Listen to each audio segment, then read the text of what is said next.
Hey guys, today I'm going to show you how you can make your cold brew using a mason jar. This is one of the easiest ways to make cold brew, and you can literally use any mason jar that you want as long as it holds 4 cups. So let's get started. First off, you're going to want to grab your jar and you're going to want to add 2 of the brew bags to the jar. I'm using our smooth and sweet blend today. We'll put our first bag in the jar and then our second one. After this, you're going to want to add 4 cups to this mason jar. So let's do our first 2.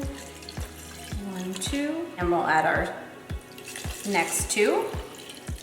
After you add your water, I like to kind of push the brew bags down, just kind of make sure everything's nice and coated. Do this gently. And then all you have to do is put the lid back on it. And you're gonna let this sit at room temperature for 14 to 20 hours, overnight, just however you wanna do it, and we'll check on it in the morning. All right, so our cold brew has set overnight for 20 hours. So now what we're gonna do is we're gonna open it up and we're gonna take out the cold brew bags.